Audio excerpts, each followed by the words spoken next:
ನಾನು ಯುಗಾದಿಗೆ ಏನೇನು ಶಾಪಿಂಗ್ ಮಾಡಿದ್ದೀನಿ ಅಂತ ತೋರಿಸ್ತೀನಿ. ನಾವು ರಿಲಯನ್ಸ್ ಮಾರ್ಟ್ಗೆ ಹೋಗಿದ್ವಲ್ಲ ವುಮೆನ್ಸ್ ಡೇ ದಿನ, ಅವತ್ತು ಯುಗಾದಿ ಹಬ್ಬಕ್ಕೆ ದಕ್ಷತನ್ಗೆ ಅಂತ ಒಂದು ಟಾಪ್ ತಗೊಬಂದೆ. ಈ ಥರ ಇದೆ, ಪ್ಯಾಟ್ರನ್ ಚೆನ್ನಾಗಿದೆ. ಇದು 850 ರೂಪಾಯಿ, ಆಫರಲ್ಲಿ ನಮಗೆ 600 ರೂಪಾಯಿಗೆ ಸಿಕ್ಕಿದೆ. ಚೆನ್ನಾಗಿದೆ ನೋಡಿ ಕ್ವಾಲಿಟಿ. ನೀವು ಯಾರಾದರೂ ಪರ್ಚೇಸ್ ಮಾಡಂಗಿದೆ ಯುಗಾದಿ ಹಬ್ಬಕ್ಕೆ ಪರ್ಚೇಸ್ ಮಾಡ್ಕೊಳ್ಳಿ. ಇದಾದ್ಮೇಲೆ ನಾನು ಕವಿತಾ ಇಬ್ರು ಒಂದೇ ಥರ ತಗೊಳ್ಳೋಣ ಅಂತ ಟಾಪ್ ತಗೊಂಬಂದಿನಿ ಅಂತ ನಾನು ಹಿಂದ್ಗಡೆ ವಿಡಿಯೋನಲ್ಲೇ ಹೇಳಿದ್ದೀನಿ. ಕವಿತಾ ಒಂದು ನಾನೊಂದು ಸೇಮ್ ತಗೊಂಡಿದ್ದೀವಿ. ಇದ್ರ ಬೆಲೆ ಬಂದು 600 ರೂಪಾಯಿ, 599, 499 ಸಿಕ್ಕಿದೆ. ಬಟ್ಟೆ ಚೆನ್ನಾಗಿದೆ, ಕಾಟನ್ನು, ಸಾಫ್ಟ್ ಕಾಟನ್ನು.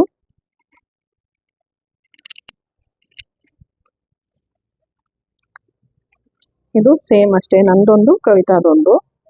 ಇದಾದ್ಮೇಲೆ ತರುಣ್ದು ಟೀ ಶರ್ಟ್ಸ್ಗಳು ಎಲ್ಲ ಹೈಟ್ ಆಗ್ಬಿಟ್ಟು ಎಲ್ಲ ಚಿಕ್ಕದಾಗ್ಬಿಟ್ಟಿತ್ತು ಅಂತ ಅವನಿಗೊಂದು 2-3 ಟೀ ಶರ್ಟ್ ಜಾಸ್ತಿನೇ ತೊಗೊಂಡಿದ್ದೀನಿ ನೋಡಿ. ಇದು ಪರವಾಗಿಲ್ಲ, 299ಗೆ ಕೊಟ್ಟಿದ್ದಾರೆ. ಕ್ವಾಲಿಟಿನೂ ತುಂಬ ಚೆನ್ನಾಗಿದೆ. ಒಬ್ಬೊಬ್ರು ಏನು ಮಾಡ್ತಾರೆ ಅಂದರೆ ಅಲ್ಲಿ ಹೋಗಿ ತೊಗೊಂಡ್ರೆ ಹೆಂಗಿರುತ್ತೋ ಏನೋ, ಕ್ವಾಲಿಟಿ ನಮಗೆ ಚೆನ್ನಾಗಿ ಸಿಗುತ್ತೋ ಇಲ್ವೋ ಅನ್ಕೊತಾರೆ. ಚೆನ್ನಾಗಿದೆ. ಅದಾದ್ಮೇಲೆ ಇದೊಂದು ಶರ್ಟ್ ತೊಗೊಂಡಿದ್ದೀನಿ ಅವನಿಗೆ ಹಬ್ಬಕ್ಕೆ ಅಂತ, ಯುಗಾದಿ ಹಬ್ಬಕ್ಕೆ. ಇದು ಅಷ್ಟೇ 299 ಕಾಟನ್ ಶರ್ಟು, ಹಾಫ್ ಸ್ಲೀವ್ಸು. ಇದಾದ್ಮೇಲೆ ಅವನಿಗೆ ಸ್ವಲ್ಪ ಫುಲ್ ಸ್ಲೀವ್ಸ್ ಒಂದೊಂದ್ಸಲ ಇಷ್ಟಪಡ್ತಾನೆ, ಹಂಗಾಗಿ ಇದೊಂದು ತೊಗೊಂಡು ಬಂದಿದ್ದೀನಿ. ಇದು ಸ್ವಲ್ಪ ಕಾಸ್ಟ್ಲಿ ನೋಡಿ. ಇದು ಅಷ್ಟೇ 799, ಆಫರಲ್ಲಿ ನಮಗೆ 599ಗೆ ಸಿಕ್ಕಿದೆ. ಸ್ವಲ್ಪ ಚೆನ್ನಾಗಿದೆ ಇದು ಬಟ್ಟೆ. ಸ್ವಲ್ಪ ಏನೋ ರಫ್ ಜೀನ್ಸ್ ಥರ ಏನೋ ಬರುತ್ತೆ, ಚೆನ್ನಾಗಿದೆ ಇದೊಂದು.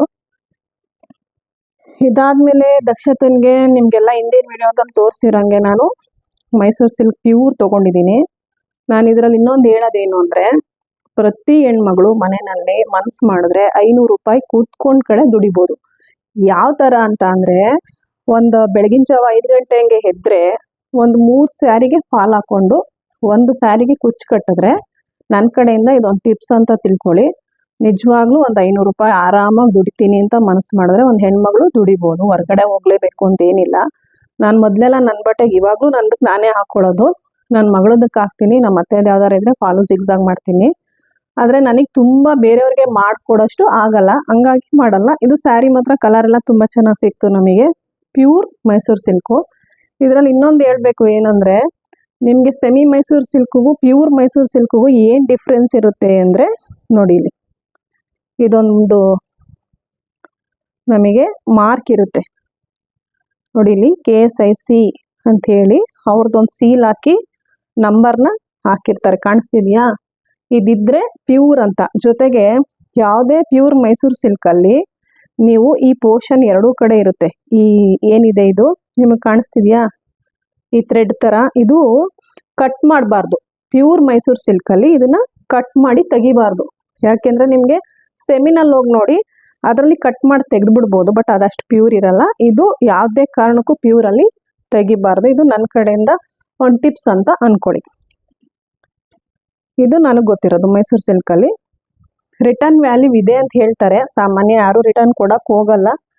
ಇದಾದಮೇಲೆ ನಕ್ಷತನ್ಗೆ ಅಣ್ಣನ ಮಗಳದು ಒಂದು ಇನ್ಸ್ಟಾ ಪೇಜಲ್ಲಿ ಅಧಿಕಾ ಅಂತ, ಅವಳ ಹತ್ರ ಇದೊಂದು ರೆಡ್ ಸ್ಯಾರಿ ನಾನು ಅದು ತೊಗೊಂಬರ್ತೀನಿ ಅಂತ ಗೊತ್ತಿಲ್ಲದೆ ಮುಂಚೆನೇ ಬುಕ್ ಮಾಡಿಬಿಟ್ಟಿದ್ದೆ. ತುಂಬ ಚೆನ್ನಾಗಿದೆ ಕ್ವಾಲಿಟಿ ಎಲ್ಲ. ಡೋಲೋ ಸಿಲ್ಕ್ ಅಂತ.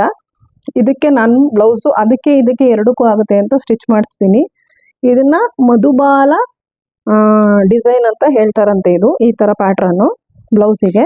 ಯಾರಿಗಾದರೂ ಈ ಪ್ಯಾಟರ್ನ್ ಇಷ್ಟ ಆಗಿ ಯಾವುದು ಅಂತ ಗೊತ್ತಿಲ್ಲ ಅನ್ಕೋಬೇಡಿ, ಮಧುಬಾಲ ಕಟಿಂಗ್ ಅಂತ ಹೇಳ್ತಾರಂತೆ ಇದು ಬ್ಲೌಸು. ನಾನು ಈ ಥರ ರೆಡಿ ಮಾಡಿ ಇಡ್ಸಿದ್ದೀನಿ ಹಬ್ಬಕ್ಕೆ, ಎರಡರಲ್ಲಿ ಯಾವ್ದಾರು ಒಂದನ್ನು ಹಾಕ್ಕೊಳ್ಳಿ ಅಂತ. ಇದಾದ್ಮೇಲೆ ನಾನು ಇದೂ ಅಷ್ಟೇ, ಇದು ನಂದು ಹಬ್ಬದ್ದು. ಇದು ಅಣ್ಣನ ಮಗಳು ಹತ್ರನೇ ತರಿಸ್ಕೊಂಡಿರೋದು. ಫಾಲು ಜಿಗ್ಜಾಗ್ ರೆಡಿಯಾಗಿದೆ, ಬ್ಲೌಸ್ ಒಂದು ಸ್ಟಿಚ್ ಮಾಡಿ ಕೊಟ್ಟಿಲ್ಲ ಅವರು.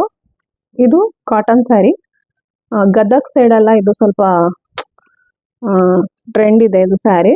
ನನಗೆ ಕಾಂಬಿನೇಷನ್ ಇಷ್ಟ ಆಗಿ ತರಿಸ್ಕೊಂಡಿದ್ದೀನಿ.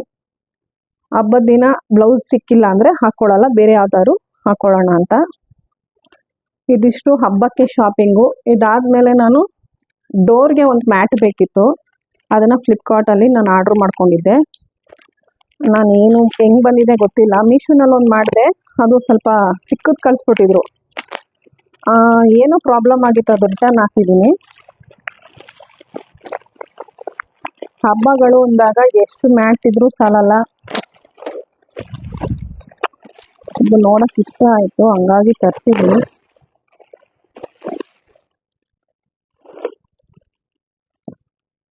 ಓಕೆ, ಚೆನ್ನಾಗಿ ಬಂದಿದೆ. 370 ಏನಾಯ್ತು ಇರಬೇಕು, ಈ ಥರ ಬಂದಿದೆ. ಫ್ರಂಟ್ ಡೋರಿಗೆ ನಾನು ತರಿಸ್ಕೊಂಡಿರೋ ಮ್ಯಾಟು ಒಂದೇ ಒಂದಿತ್ತು, ಅದು ಸುಮಾರು ದಿನ ಬಂತು.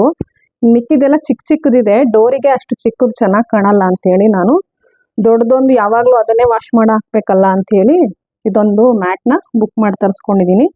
ಚೆನ್ನಾಗಿದೆ, ನೀವು ಬೇಕಿದ್ರೆ ತರಿಸ್ಕೊಳ್ಳಿ, ಫ್ಲಿಪ್ಕಾರ್ಟಲ್ಲಿ ಚೆನ್ನಾಗಿ ಕಳಿಸಿದ್ದಾರೆ.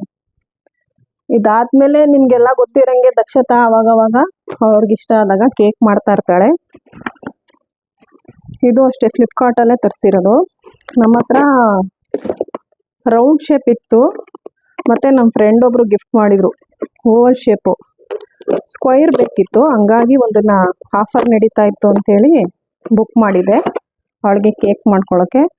ಅದು ಅಷ್ಟೇ ಕ್ವಾಲಿಟಿ ತುಂಬ ಚೆನ್ನಾಗಿದೆ. ಇದು ಅಷ್ಟೇ 330 ರೂಪೀಸ್ ಅನಿಸುತ್ತೆ. ನಿಮ್ಗೆ ಯಾರಿಗಾರ ಇಷ್ಟ ಇದ್ದರೆ ತರಿಸ್ಕೊಳ್ಳಿ, ಕ್ವಾಲಿಟಿ ಅಂತೂ ತುಂಬ ಚೆನ್ನಾಗಿದೆ. ಇದು ನಮ್ಮನೆ ಹಬ್ಬಕ್ಕೆ ಏನೇನು ಬೇಕು ನಾನು ಪರ್ಚೇಸ್ ಮಾಡಿದ್ದೀನಿ. ಕ್ವಾಲಿಟಿ ಅಂತೂ ಫ್ಲಿಪ್ಕಾರ್ಟಲ್ಲಿ ಚೆನ್ನಾಗಿ ಬರ್ತಾ ಇದೆ. ನನಗೆ ಮೀಶೋನಲ್ಲಿ ಡೋರ್ ಮ್ಯಾಟ್ ಅಷ್ಟೊಂದು ಇಷ್ಟ ಆಗಲಿಲ್ಲ, ಚಿಕ್ಕದು ಕಳಿಸ್ಕೊಟ್ಟಿದ್ರು, ಹಂಗಾಗಿ ರಿಟರ್ನ್ ಹಾಕಿದ್ದೀನಿ ಅದನ್ನು. ಇದಿಷ್ಟು ನಮ್ಮ ಹಬ್ಬದ ಶಾಪಿಂಗು. ಇನ್ನು ಹಬ್ಬಕ್ಕೆ ಕ್ಲೀನಿಂಗು ಅದು ಇದು ಎಲ್ಲ ಶುರು ಆಗ್ತಾ ಇದೆ. ಮುಗಿದ್ಮೇಲೆ ಹಬ್ಬದ ವಿಡಿಯೋನು ಇದ್ರ ಜೊತೆಗೆ ಜಾಯಿನ್ ಮಾಡಿ ಹಾಕ್ತೀವಿ.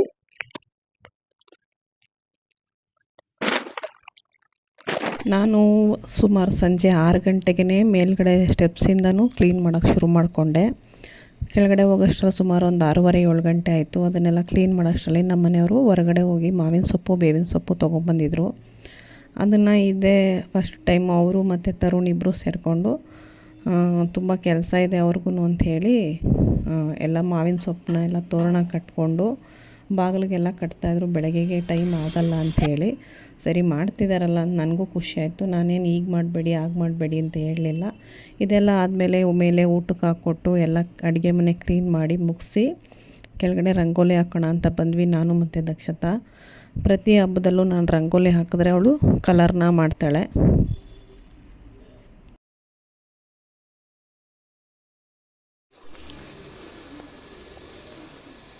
ದಕ್ಷತಾ ಇವತ್ತು ಯುಗಾದಿಗೆ ರಂಗೋಲಿ ಹಾಕಿದ್ದಾಳೆ. ರಂಗೋಲಿ ಪೂರ್ತ ಮಾವಿನಕಾಯಿ ಇದೆ. ಇವಾಗ ಸೀಸನ್ ಅಲ್ವಾ, ಲಾಸ್ಟಲ್ಲಿ ಈಗ ಫೈನಲಾಗಿ ಹ್ಯಾಪಿ ಯುಗಾದಿ ಅಂತ ರಂಗೋಲಿನಲ್ಲಿ ಬರೀತಾ ಇದ್ದಾಳೆ. ಚೆನ್ನಾಗಿ ಬರ್ತಿದ್ದಾಳ. ಇಷ್ಟ ಆದರೆ ಲೈಕ್ ಮಾಡಿ. ಗಿಣಿ ಮಾವಿನಕಾಯಿ ಏನು ದಕ್ಷ?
ನಾನು ಬೆಳಗಿನ ಜಾವ 5 ಗಂಟೆಗೆ ಎದ್ದು ಸ್ನಾನ ಮಾಡಿಕೊಂಡು ತರುಣ್ಗೆ ಮತ್ತು ದಕ್ಷತನಿಗೆ ಅವ್ರ ಅಪ್ಪನಿಗೆ ಸ್ವಲ್ಪ ಎಣ್ಣೆ ಬಿಸಿ ಮಾಡಿ ಇಟ್ಬಿಟ್ಟು ಇವಾಗ ಬೇಳೆ ಬೇಯಕ್ಕಿಡೋಣ ಅಂತ ಫಸ್ಟು ಬೇಳೆನ ಬೇಯಕ್ಕೆ ಹಾಕ್ಬಿಟ್ಟಿದ್ದೀನಿ. ಯಾಕೆಂದರೆ ಅದು ಸ್ವಲ್ಪ ತಣ್ಣಗಾಗಬೇಕು, ಅದರದ್ದು ಕೆಲಸ ಜಾಸ್ತಿ ಇರೋದ್ರಿಂದ ಬೇಳೆನ ನಾನು ಬೇಯೋಕ್ಕಾಗಿ ಇಟ್ಬಿಟ್ಟು ರಾತ್ರಿ ನಾನು ರಂಗೋಲಿ ಹಾಕುವಾಗ ಹುಣಸೆಹಣ್ಣನ್ನ ಬೇಯಕ್ಕೆ ಇಟ್ಬಿಟ್ಟಿದ್ದೆ.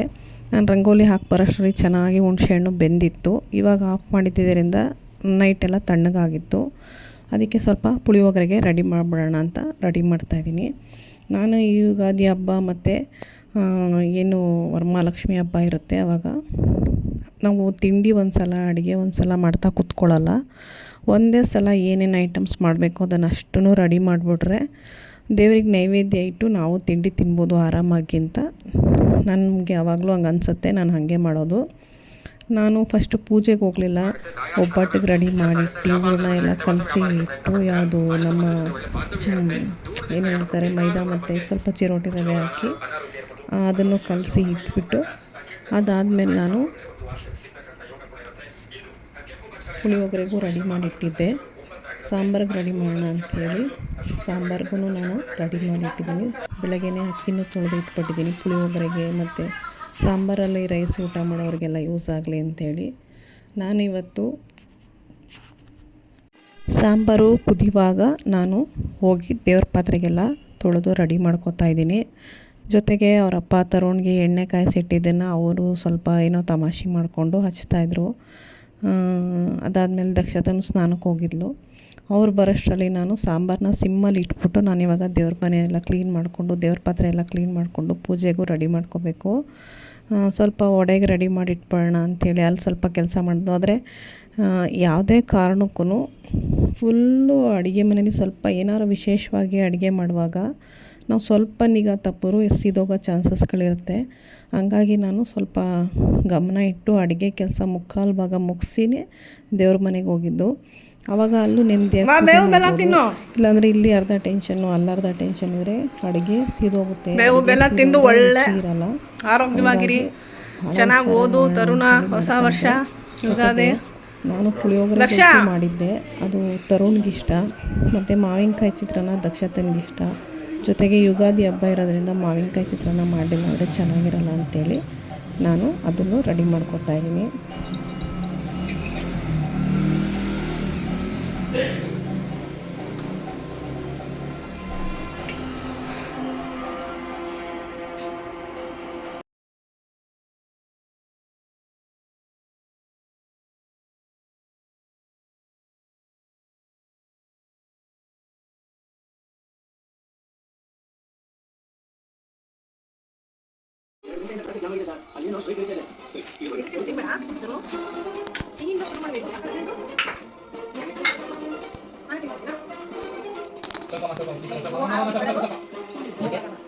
ನಾನಿವಾಗ ಕಡಲೆಬೇಳೆನ ರುಬ್ಬಿ ಒಡೆಗೆ ರೆಡಿ ಮಾಡ್ಕೊಳ್ಳೋಣ ಅಂತ ಮಾಡ್ಕೊತಾ ಇದ್ದೀನಿ. ಇನ್ನು ಇದೊಂದು ಕೆಲಸ ಮತ್ತು ಲಾಸ್ಟಲ್ಲಿ ಕ್ಲೀನ್ ಮಾಡಿ ಗ್ಯಾಸ್ ಎಲ್ಲ ಒಬ್ಬಟ್ಟೊಂದು ಬೇಯಿಸ್ಕೋಬೇಕು. ಅಷ್ಟರಲ್ಲಿ ತರುಣು ಮತ್ತು ಪ್ರಕಾಶು ಸ್ನಾನ ಮಾಡ್ಕೊಂಡು ಬಂದರು. ಸ್ನಾನ ಮಾಡ್ಕೊಂಬಂದು ಪೂಜೆ ಮಾಡ್ತಿದ್ದಾರೆ. ನನ್ನ ಕೈ ಚೆನ್ನಾಗಿರಲಿಲ್ಲ, ಹಂಗಾಗಿ ಅವರೇ ಬೇವು ಬೆಲ್ಲನ ಎಲ್ರಿಗೂ ಕೊಟ್ಟರು. ಇದಾದಮೇಲೆ ನಾನು ಒಬ್ಬಟ್ಟು ಮಾಡಿ ದೇವರಿಗೆ ಫಸ್ಟು ಎಲ್ಲ ಮಾಡಿದ್ದೆ ಅದನ್ನೆಲ್ಲ ಬಾಳೆ ಎಲೆಯಲ್ಲಿ ಇಟ್ಟು ನೈವೇದ್ಯಕ್ಕೆ ದೇವ್ರಿಗೆ ತೋರಿಸಿ. ಏನಾರ ಹೇಳ್ರೋ, ಏನಾಗಿದೆ? ಊಟ ಚೆನ್ನಾಗಿದೆಯಾ? ಪುಳಿಯೋಗರೆ ಚೆನ್ನಾಗಿದೆಯಾ? ಚಿತ್ರಾನ್ನ ಮಾವಿನಕಾಯಿ ಚಿತ್ರಾನ್ನ ಚೆನ್ನಾಗಿದೆಯಾ? ವಡೆ ಚೆನ್ನಾಗಿದೆಯಾ? ಟೇಸ್ಟ್ ನೋಡಿಲ್ಲ ಏನಪ್ಪ? ಏನೇನು ಖಾಲಿ ಆಗಿದೆ ಹೇಳೋ. ಏನೇನು ಚೆನ್ನಾಗೈತೆ? ಮಾವಿನಕಾಯಿ ಚಿತ್ರಾನ್ನ ಹುಳಿ ಕಮ್ಮಿ ಆಗಿದೆಯಾ? ಯಾಕೆ ಹೇಳಿ? ನಾನು ಅದಕ್ಕೆ ಸ್ವಲ್ಪ ಕಾಯಿ ಹಾಕಿದ್ದೆ ಹುಳಿ ಬರಬಾರ್ದು ಅಂತ. ಚೆನ್ನಾಯ್ತಾ? ಖಾರ ತಾನೆ, ಸರಿ ಹೋಗುತ್ತೆ. ದಕ್ಷ ನೀನು ನೋಡು ಚಿತ್ರಾನ್ನ ಮಾವಿನಕಾಯಿ ಚಿತ್ರಾನ್ನ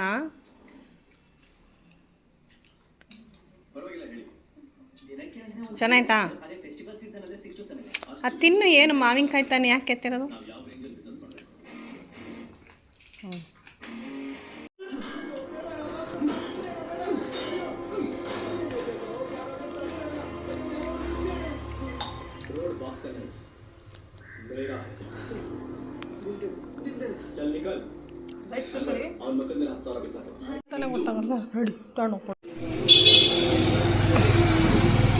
ಹಿಂದೆ ನಮಸ್ಕಾರ ಮಾಡು.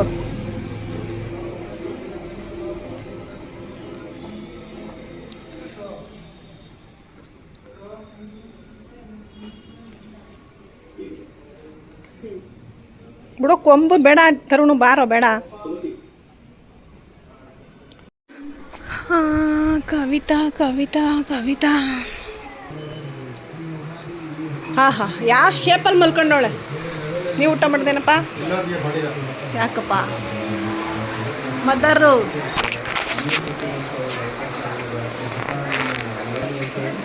ಏನೇ ನಿಮ್ಮ ಪ್ರಾಬ್ಲಮ್ ಕವಿತಾ? ಏನು ನಮ್ಮನೇಲಿ ಹಬ್ಬ ಬಿಟ್ಬಿಟ್ಟು ಹಬ್ಬಕ್ಕೆ ಕರೆದ ತಕ್ಷಣ ಓಡ್ ಬರ್ಬೇಕಂತ ನೋಡೋ ಇಲ್ಲಿ ತರೋಣ ಅಲ್ವಾ. ಹ್ಯಾಪಿ ಯುಗಾದಿ ಕವಿತಾ. ನಾನೇ ಕೈಯಾರ ಕಟ್ಟಿ ತಂದಿದ್ದೇನೆ.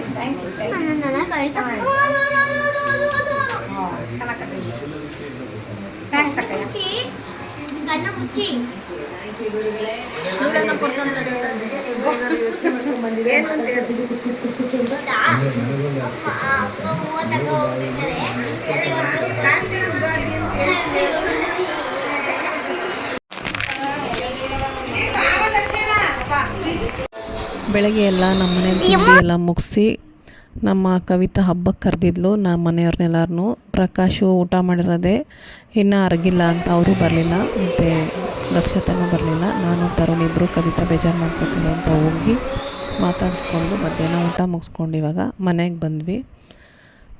ತುಂಬ ಚೆನ್ನಾಗಿತ್ತು ಹಬ್ಬ.